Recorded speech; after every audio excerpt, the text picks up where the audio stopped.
राज्यात काही दिवस विश्रांती घेतलेल्या पावसाचा जोर पुन्हा एकदा वाढण्याची चिन्ह हवामान अभ्यासकांनी व्यक्त केली आहेत. प्रसिद्ध हवामान तज्ज्ञ पंजाबराव डक यांनी राज्यातील शेतकऱ्यांसाठी अतिशय महत्त्वाचा इशारा दिला आहे.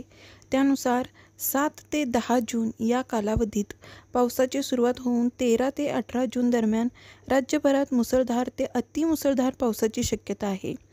यंदा राज्यात जून महिन्याच्या सुरुवातीपासूनच काही भागांमध्ये समाधानकारक पाऊस झाला आहे. डक यांच्या म्हणण्यानुसार जूनच्या शेवटपर्यंत राज्यातील बहुतांश भागात पेरणीसाठी योग्य स्थिती तयार होईल. आत्तापर्यंत सरासरी 350 मिलीमीटरपर्यंत पावसाची नोंद झाली आहे. त्यामुळे जमिनीत ओल चांगली निर्माण झाली आहे. हे लक्षात घेता पेरणी लवकरच करण्यास हरकत नाही. पण शेतकऱ्यांनी आपल्या भागातील स्थानिक हवामानाचा विचार करून निर्णय घ्यावा, असा सल्ला त्यांनी दिला आहे.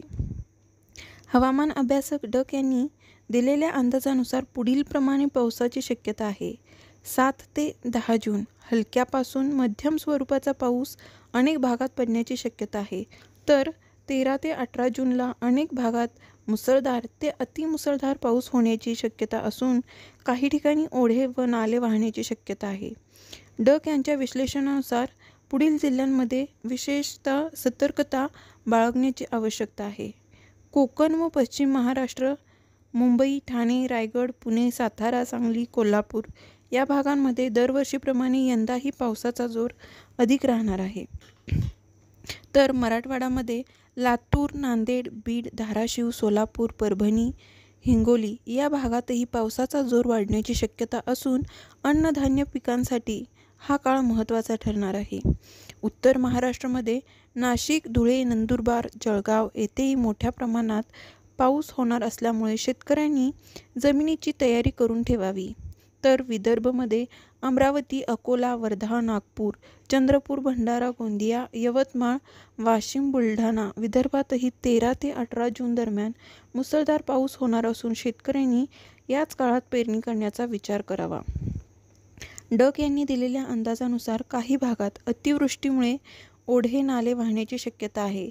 त्यामुळे स्थानिक प्रशासनाने योग्य ती तयारी ठेवावी आणि नागरिकांनी काळजीचे उपाय करावेत.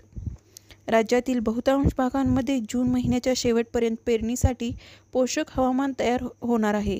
मात्र प्रत्येक शेतकऱ्याने आपल्या भागातील हवामान परिस्थिती, जमिनीची ओल आणि पाण्याची उपलब्धता पाहूनच पेरणीचा निर्णय घ्यावा. कोणतीही घाई करून नुकसान होणार नाही याची काळजी घ्यावी. राज्यातील शेतकरी बांधवांसाठी हा काळ अत्यंत निर्णायक ठरणार आहे.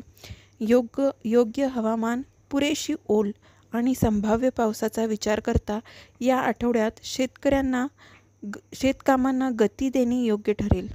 हवामान विभागाचे अद्ययावत अपडेट्स वेळोवेळी घेत राहा आणि शाश्वत शेतीसाठी योग्य नियोजन करा.